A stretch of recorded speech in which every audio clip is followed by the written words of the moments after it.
She woke up in a hospital room in Halifax with a view of the harbor and no idea who she was.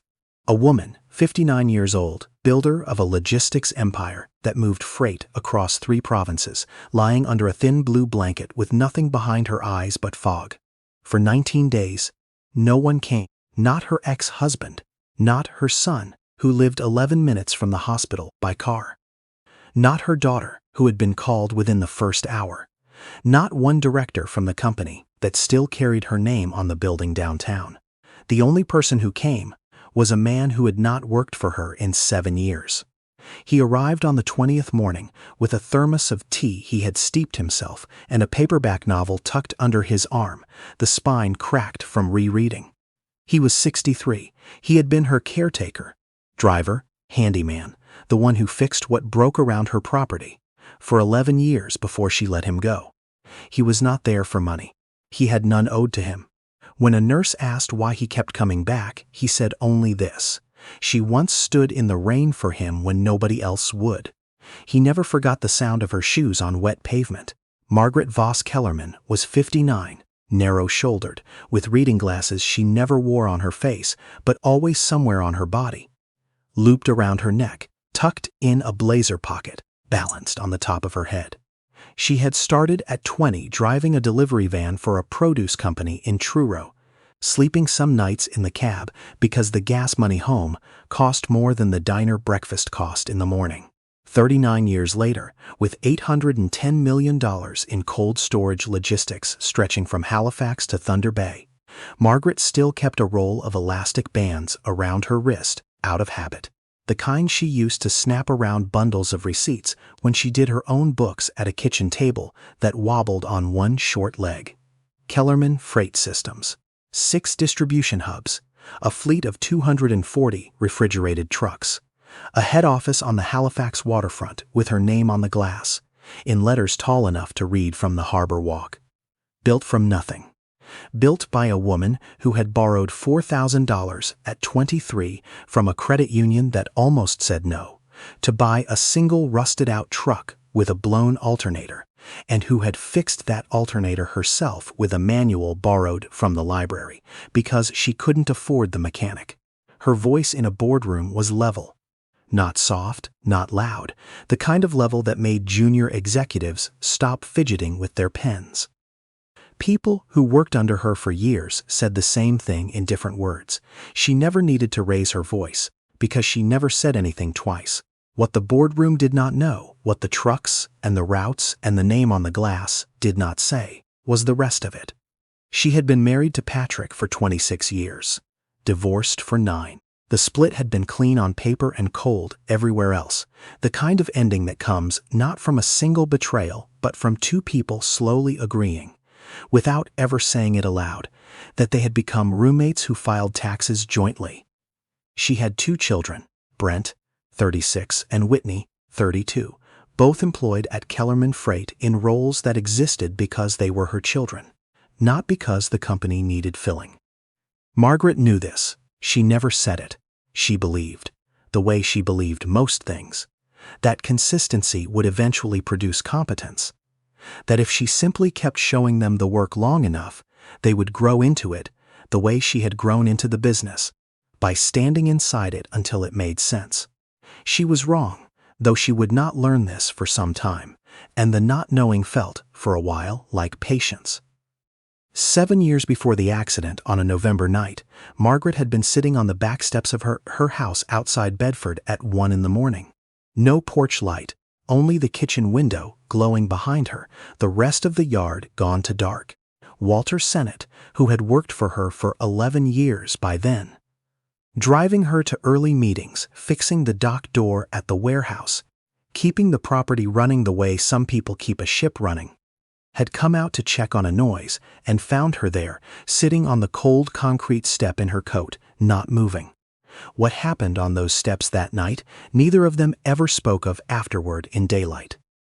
It sat between them the way certain things sit, between 2 people who both understand some hours are too honest to revisit. 5 weeks later, Patrick filed for divorce, and in the reshuffling that followed, Walter's position was eliminated.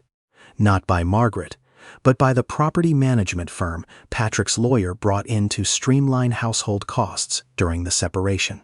Walter Sennett was 63, born in Glace Bay, the kind of Cape Breton town people described by what closed down, rather than what's still open.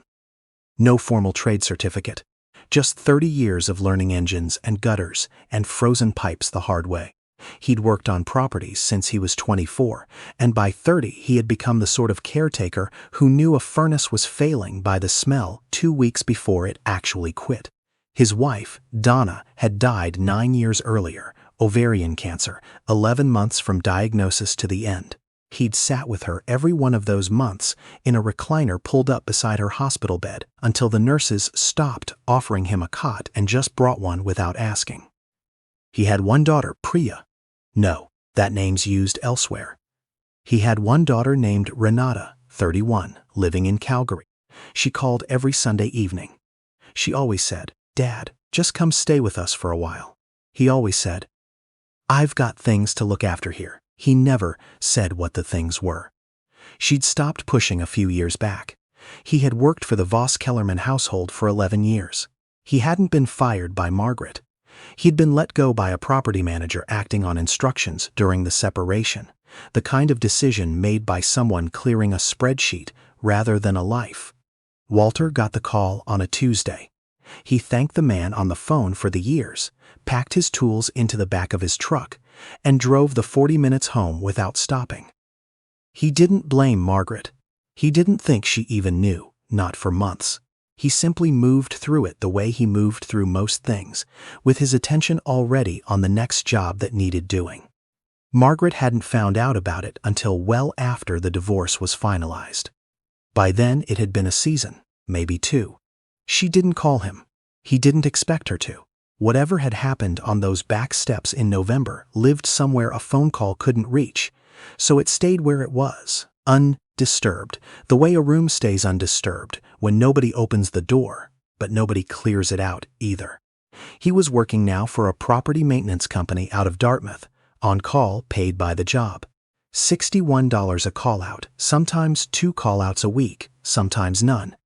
He lived in a small rented house near the rail cut, kept tidy in the particular way of a man who believes order is a kind of respect, even when no one's there to see it. He kept a notebook, spiral-bound, not leather, the kind you buy at a drugstore, in the glove box of his truck. He'd kept one like it for every property he'd worked for decades. Inside, the small facts that mattered: which valve stuck, which gutter clogged first in autumn, which household member liked their coffee how. The section on Margaret Voss Kellerman ran 9 pages. He hadn't opened it in 7 years. He hadn't thrown it out either. It was a Thursday, 8:50 in the evening. Margaret was driving north on the 102, coming from a hub inspection in Truro, heading back toward the house in Bedford that had been too big for one person for 9 years. She was in the left lane in a charcoal Audi that moved through traffic the way she moved through a boardroom, without asking anyone to notice. A half-ton pickup crossed the median at roughly 70 kilometers an hour, jumping the grass divide from the southbound lanes into Margaret's lane. The driver, it was later determined, had suffered a seizure behind the wheel. He was unconscious before the vehicles made contact. The collision was head-on. The A's front end folded in on itself the way paper folds when you press it too hard. The airbag deployed, then sagged, its job finished in under a second. The smell afterward was scorched rubber and the chemical sting that airbags leave. The smell nobody forgets once they've had it. Margaret was unconscious. Paramedics arrived in 9 minutes. It took the extrication crew 19 minutes to cut the driver's door free. She was airlifted to the QEII Health Sciences Center in Halifax. The trauma team recorded a severe traumatic brain injury, 2 fractured ribs, a collapsed lung, lacerations along her left arm and jaw. Glasgow Coma scale of 7 on arrival. Surgery ran just over 5 hours. She survived. 5 days later, she opened her eyes. She looked at the ceiling tiles the way an infant looks at a moving mobile. Not understanding, just sensing that it mattered somehow. A nurse asked her name. No answer. The nurse asked again. Margaret looked at her with an expression that wasn't confusion exactly. It was closer to the blankness of someone standing in a house they've never set foot in before, facing a hallway of closed doors. She didn't know her name. She didn't know she had children. She didn't know about the 6 hubs, the 240 trucks, the $810 million, or the letters on the glass that could be read from the waterfront boardwalk. Among her personal effects, cut from the wreck and bagged by paramedics. A handbag with a cracked phone screen, a set of keys on a carabiner, 3 elastic bands still looped around her left wrist, and a folded slip of paper tucked into the lining of her coat pocket. The handwriting was hers. No one at the hospital read it. It went into the bag went into the closet of her room, and it stayed there. Brent arrived at the QEII 3.5 hours after his mother was admitted. He lived in Clayton Park, 14 minutes from the hospital. He'd been at a charity gala when the call came, and had stayed long enough to say his goodbyes properly before leaving, which told you something about Brent that nothing else needed to add. He went straight to the attending physician, Dr. Aisha Naidu, a neurologist of 19 years who had long since learned to read a family before they spoke a word. Brent asked about prognosis. He used the word compromised. Not hurt. Not is she going to be okay. Compromised. Dr. Naidu noted the word choice and answered the medical question. She didn't answer the one underneath it, the one about power of attorney, which he hadn't asked yet but was clearly circling. Whitney arrived 6 hours after admission. She'd been in Toronto. She wasn't alone. Beside her was a man in a navy suit with a leather portfolio. Desmond Ochterberg. No, that name's used. Beside her was a man named Callum Fitzwilliam, her lawyer, who had been on the same flight from Pearson and, judging by the creases in his shirt, hadn't changed since boarding. Whitney went to the nurse's station and asked about financial signatory authority before she asked what floor her mother was on. They stood at the bedside together. Margaret was conscious, eyes open, monitors keeping their rhythm. Brent said, "Mom." Margaret looked at him, no recognition. Not hostility, just absence, the way you'd look at a stranger who'd sat down beside you on a bus. Whitney said her own name. Margaret blinked, studying her face the way someone studies a word in a language they used to speak fluently and no longer can. Nothing arrived. She looked back at the ceiling. They stayed 20 minutes. In the hallway, Brent told Dr. Naidu, "If she doesn't recover full function, we need to move on the trust restructuring before the board gets ahead of it." Whitney, walking to the elevator, said, "I already started." The doors closed. The hallway emptied.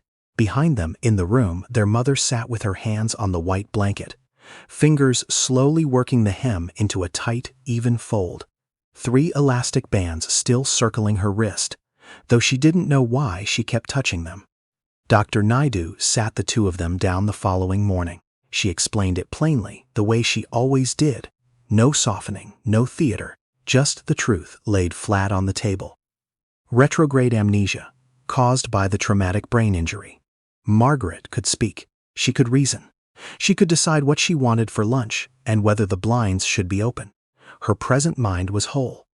What was missing was everything behind it. The company's name, her children's faces, 4 decades of building something that the 2 people in front of her were now racing to protect on paper. She told them roughly 1 in 5 Canadians who suffer a serious TBI experience some lasting memory impairment. Margaret fell into that share. Procedural memory, she explained, the kind stored in the body rather than the conscious mind, looked largely intact. Margaret could still dress herself, still tie a shoelace, still smooth a blanket into a fold without knowing why her hands wanted to do it. Brent asked for a timeline. Dr. Naidu said there wasn't one. Recovery from TBI doesn't follow a calendar. It follows stimulation. Familiar voices, familiar routines, familiar smells, stories from a life the patient can't yet recall. The brain needs anchors, repeated and consistent, delivered by people who knew the patient before the injury. That, she said, was the single strongest documented factor in recovery. It depends, she said, on who shows up. Brent looked at Whitney. Whitney looked at her phone. Callum Fitzwilliam looked at neither of them. For the first 3 days, they both came. 30, sometimes 40 minutes, sitting in the chairs beside Margaret's bed, discussing the things that worried them: the trust, the board's interim CEO appointment, the quarterly filing stalled without a signature. They discussed all of it near Margaret's body, in Margaret's room, but never to Margaret. She watched them from the bed. She didn't understand the words. She understood something else, something that didn't require memory to recognize. On the second day, after they'd left, Margaret asked the nurse, "Are those people my children?" The nurse said yes. Margaret was quiet, then said, "They don't seem to want to be here." The nurse didn't chart it. She thought about it the rest of her shift. By day 4, Brent's visits shortened to 15 minutes, then 12.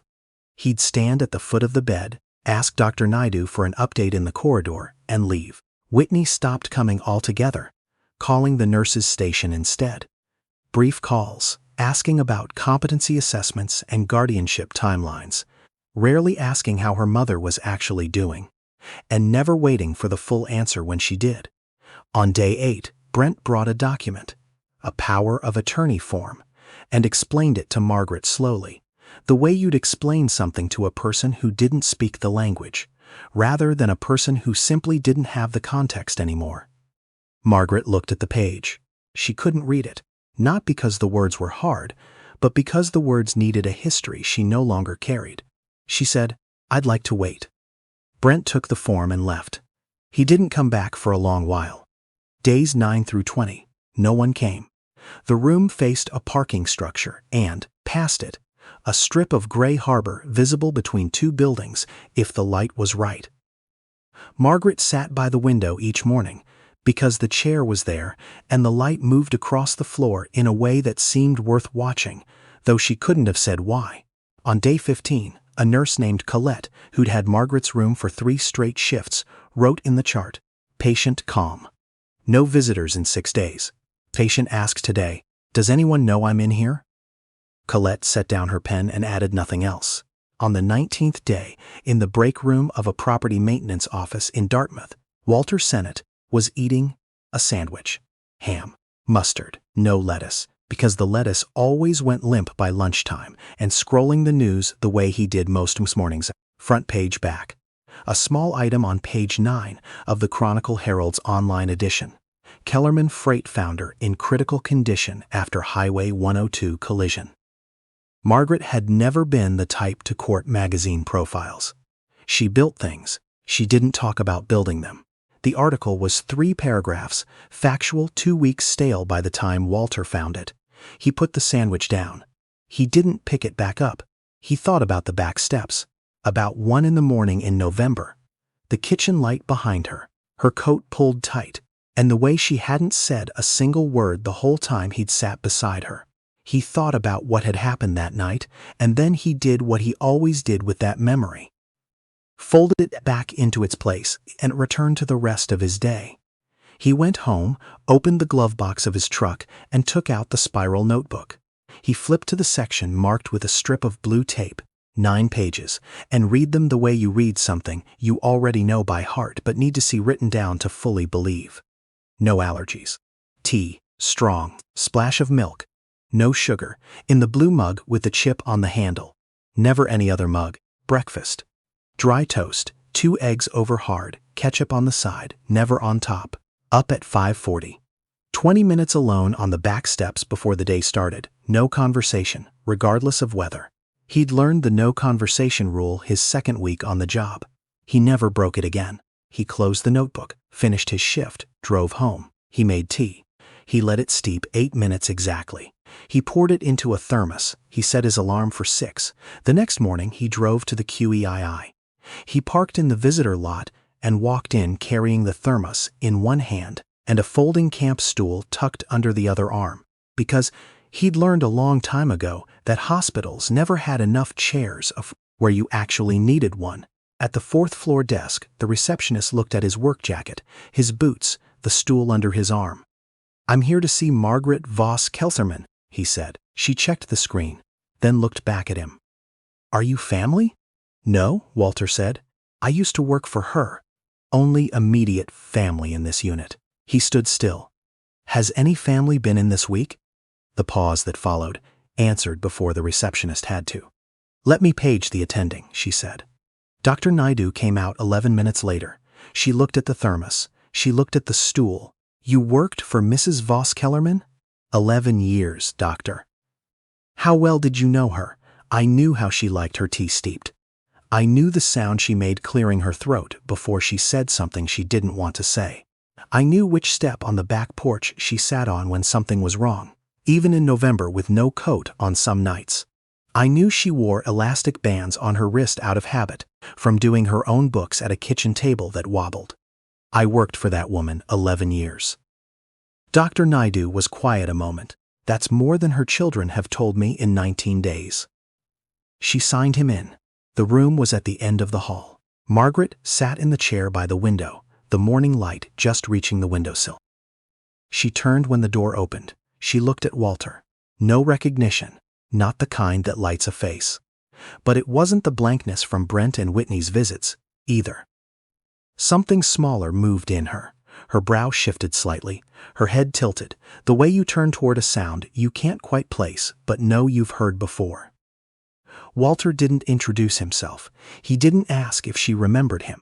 He set the stool by the window, sat and unscrewed the thermos. He poured tea into a paper cup he'd brought because the hospital didn't have a blue mug with a chipped handle. He set it on the table within her reach.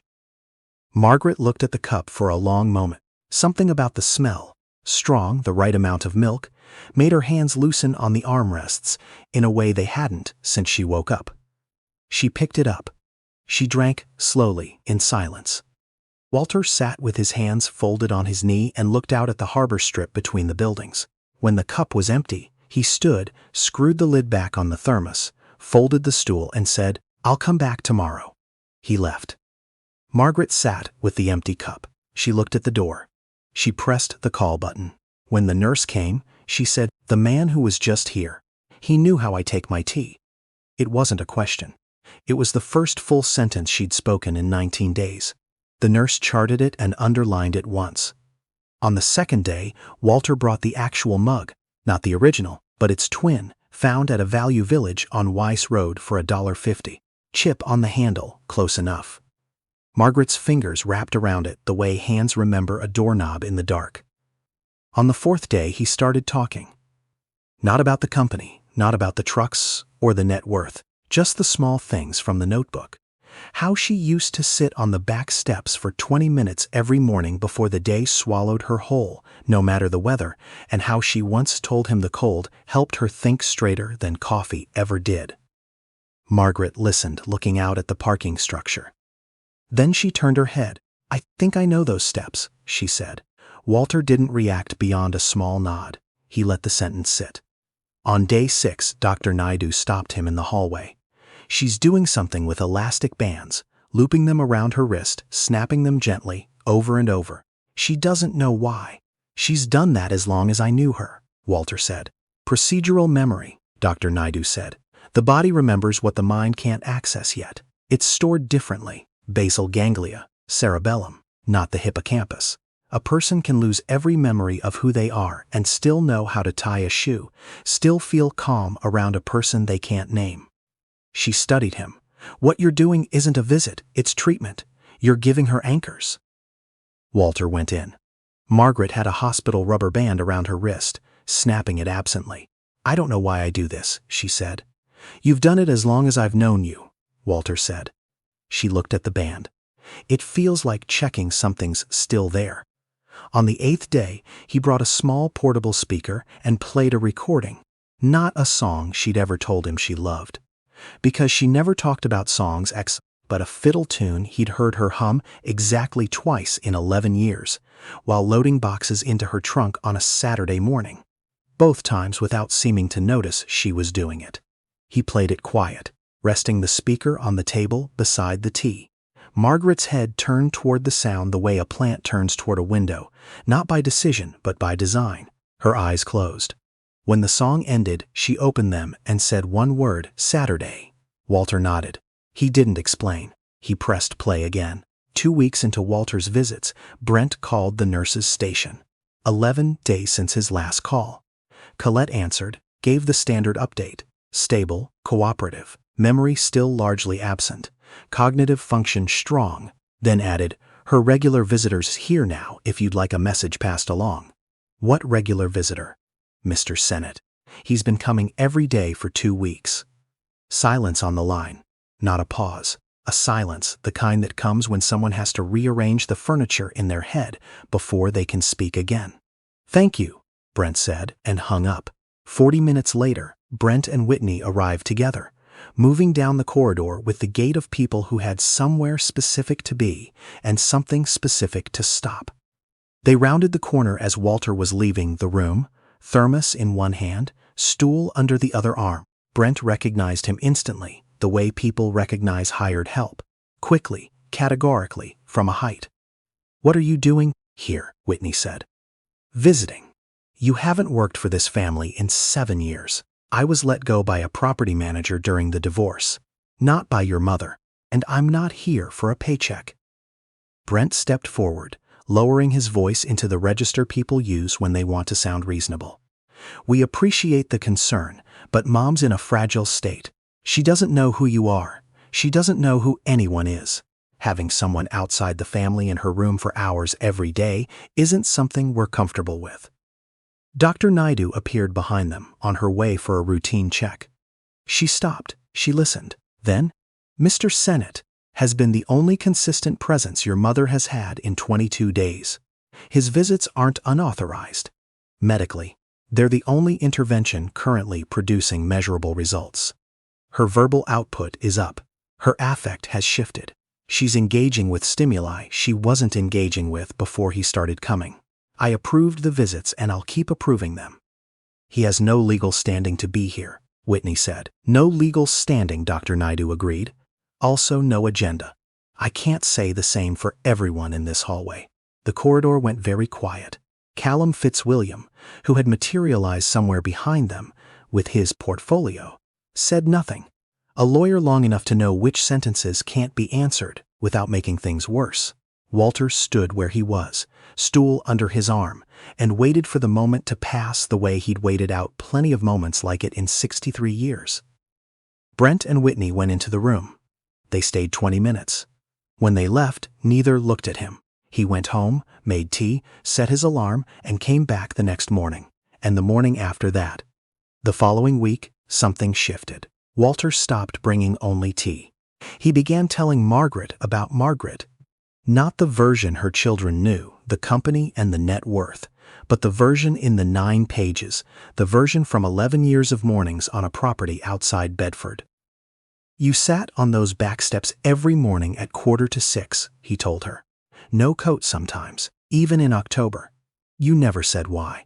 I figured it was the only 20 minutes of the day that belonged just to you." He told her she kept a drawer in her study, bottom right, full of drawings her kids had made decades earlier, organized by year, that she thought no one knew about, though he'd dusted that drawer every week for over a decade and never once opened a single one. He told her she said thank you by remembering things people mentioned in passing weeks earlier, a daughter's exam, a sister's surgery, and asking how it turned out, long after anyone expected her to recall it at all. Margaret listened. None of it came back as memory, not images or events. But something in the way he described it carried weight that was different from anything Brent or Whitney had brought her. They'd told her about contracts and company structure and what she owned. Walter was telling her who she was. She said, "That sounds like someone I'd want to be." "It's who you were," Walter said. She was quiet a long time. Then, "Tell me more."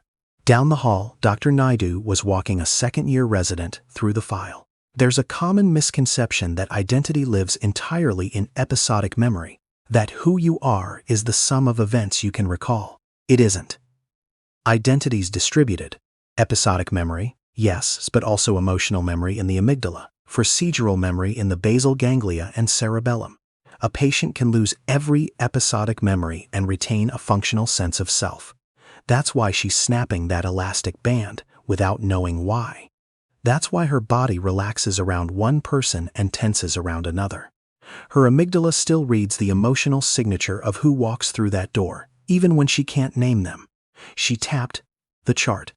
Heart rate drops when Mr. Sennett is in the room. Verbal output rises by roughly a third. These aren't opinions, they're numbers on a monitor. She looked at the resident. Her children visit with lawyers. Her former caretaker visits with tea. Tell me which one the brain has decided is safe. It was Walter's 14th visit. The quiet between them had changed. Not the empty quiet of the first 19 days, but a different material altogether, one that held instead of echoed. Margaret said. There were back steps. Walter didn't move. Cold, she said. Late. Not morning, late at night. She paused. You were there, yes. I was sitting outside, no coat, and I was. She stopped, looking at her own hands. I was crying. Walter said nothing. Not the way people cry when something just happened, she said. The way you cry when you've known something was true for a long time and you finally stop pretending it isn't. She paused again. I don't remember what was true, but I remember the crying, and I remember you were there.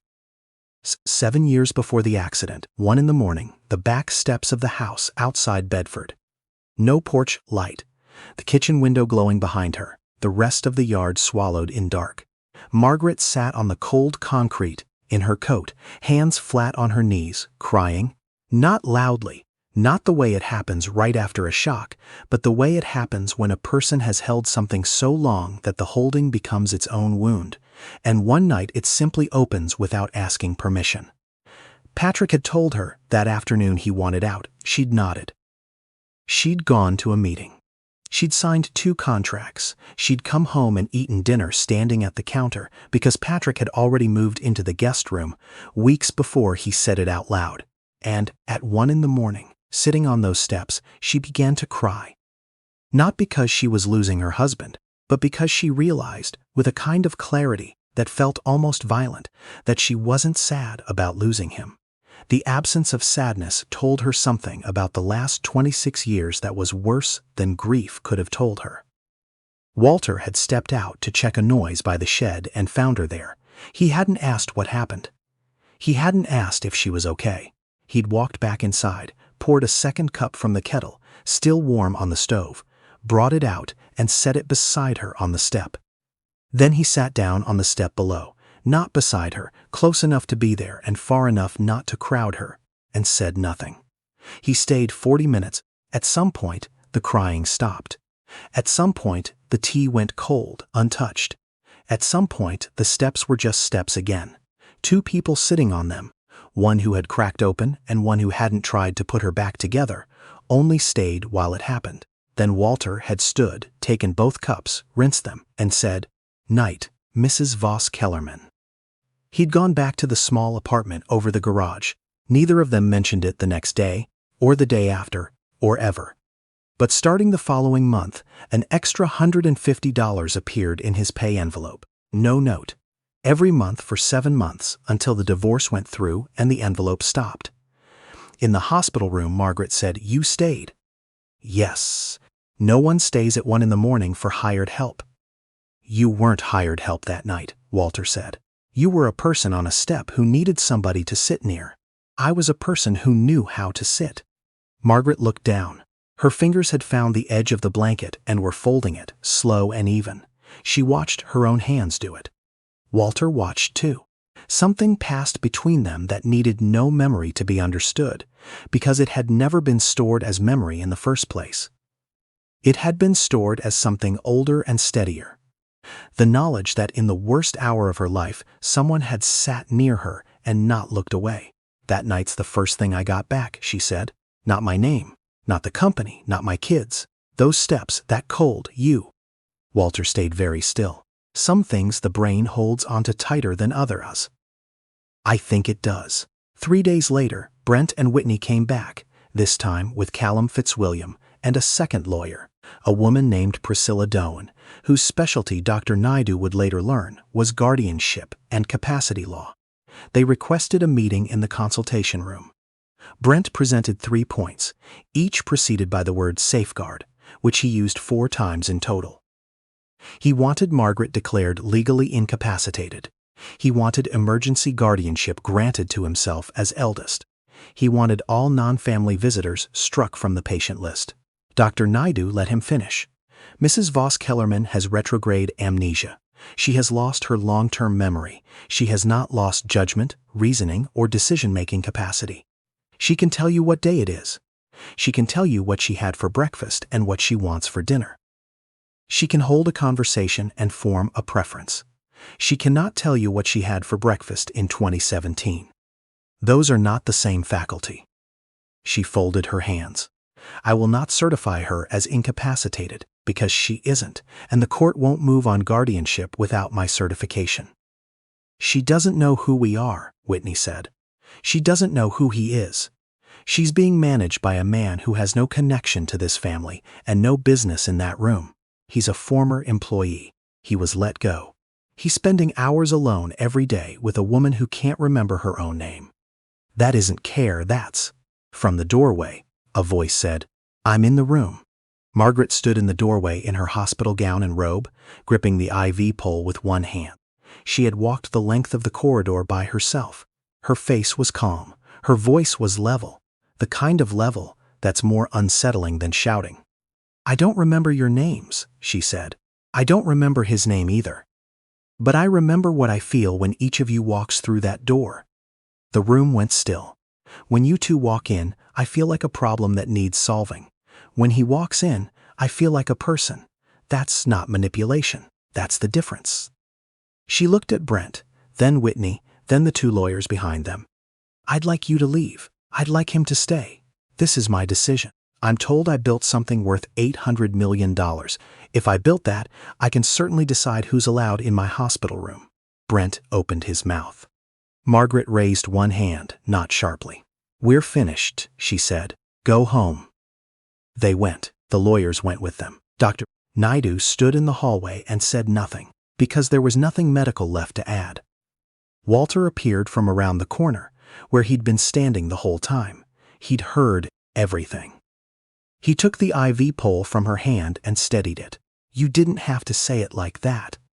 I may not remember them, Margaret said, but I know what I felt when they were here, and I know what I feel when you're here. Those are facts. I don't need memory for facts. He walked her back to the room and settled her into the chair by the window. She drank the last of the cold tea anyway. They sat without speaking for a long time, the light crossing the floor the way it did every morning, slow and certain. The memories came back the way weather changes. Not on a schedule, in shifts and pieces. Some mornings she woke knowing something she hadn't known the night before. Some weeks, nothing moved. Week 5, she said. My name is Margaret. Yes, she said it again slower, testing the shape of it in her mouth. Margaret Voss-Kellerman. Week 6. There was a town, not here. Smaller, a mill at the edge of it. Walter said, Truro, she repeated it. My father worked nights there, she said. I don't remember his face yet. I remember the sound of the screen door when he came home. Week 7. $4,000. She waited, then said, That was the first truck. The alternator was shot. I fixed it myself with a library book open on the hood. She paused. I remember swearing at it. I remember laughing afterward because it actually started. Week 8, she woke knowing their faces. Brent, Whitney. She knew the way Brent stood slightly off-center in a doorway, the way he'd stood since he was 15. She knew Whitney always held her phone in her left hand, close to her body, as if it carried something fragile. She knew them. And knowing them wasn't the same as what she'd felt before. Before they'd been strangers who made her feel like a problem. Now they were people she remembered. And the remembering didn't erase what she'd felt without it. It confirmed it. The memories returned not in the order they'd happened, but in the order they mattered. The back steps came first. Then, Brent's university convocation, which Margaret had attended uninvited because he hadn't sent her a ticket, driving 3 hours and standing at the back of the auditorium, leaving before the names were called so he wouldn't have to decide whether to acknowledge her. Then the day Whitney was born, when Margaret had held her in the delivery room and hadn't cried again for 30 years until those back steps. I remember everything, she told Walter eventually. I know. I remember who they are. I remember who you are. I remember the difference. The difference was always there, she said. I just never said it out loud. She pressed the call button. When the nurse came, she asked for her personal effects, the bag from the crash. It came: the handbag, the cracked phone, the keys, the slip of paper folded into the coat lining. She unfolded it. She read it. She read it again. It said, "Call Brent. Whitney's birthday next month. Walter Sennett. Find current address. Foundation, caregivers, housing." She held the paper out to Walter. He read his own name in her handwriting. He went very still. "I was looking for you," she said, "before the crash. I just didn't get there in time." Walter folded the paper the way he folded everything, careful and precise, and put it in his jacket pocket. "You got there," he said. Margaret was discharged 12 weeks after the accident. Dr. Naidu signed the papers on a Friday and told her the memory had returned to roughly 85%. Small gaps would remain, a date here, a name there, rooms she'd been in that she'd never fully see again. "That's normal," Dr. Naidu said. "Brains aren't filing cabinets, they're rivers. Some water finds its old path, some carves a new one." Margaret thanked her. Dr. Naidu said, "Don't thank me, thank the man with the tea." She met with Brent first, in her own office overlooking the harbor, the first time she'd set foot in the building since the crash. 2 hours, difficult, honest, unresolved, but begun. She met Whitney the following week, 90 minutes. Equally difficult, equally honest, equally unfinished, but started. She didn't cut either of them off. She loved them. She wasn't certain they understood what that word required of them, and she decided, even late, to teach them. She restructured the company. Brent and Whitney were removed from the positions built for them. They could come back, but they'd start where everyone starts. She told Brent, "I gave you everything I never had. I never gave you the one thing that made it possible, knowing what it's like to have nothing. That was my failure. I'm correcting it now." He didn't answer for a long time. Then, "That's going to be hard," she said. "Yes, it is." 7 weeks after discharge, on a Saturday morning, Margaret drove out past Dartmouth to the small rented house near the rail cut. She knocked. Walter opened the door in his work clothes, surprised, then not. The house behind him was small, ordered, a kitchen table with 2 chairs that had never once both been used until that morning. He stepped aside. She walked in. She looked at the kitchen, the window, the rectangle of light landing on the table. Light that her body recognized before her mind fully placed it. She sat. Walter put the kettle on. He made tea, strong splash of milk, no sugar, in a paper cup because he never did find that exact blue mug again. He set it in front of her and sat across the table. Neither spoke. For 20 minutes they sat in the quiet of that kitchen the way they always had. Long before either of them knew the silence would come to matter this much. When the 20 minutes passed, Margaret said, "I want to do something for the people who do what you do." "What do I do?" Walter asked. "You show up. Every single day. You do the part of the work nobody sees. And, when someone breaks, you sit near them at 1 in the morning and you don't leave." "I want to build something," she said. "For caretakers. Housing, health benefits, the things people who spend their whole lives looking after everyone else never have enough of for themselves."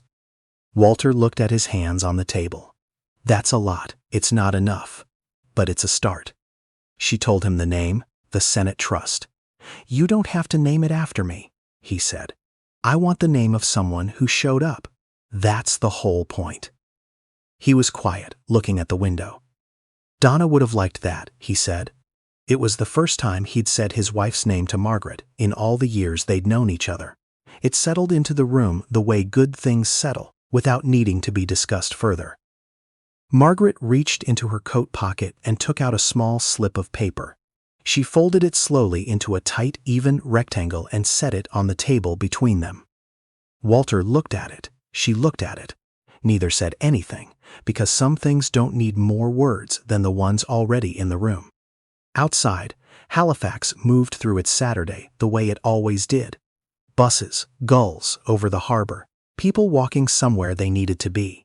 Inside the kitchen, 2 people sat at a table that had waited a long time for this.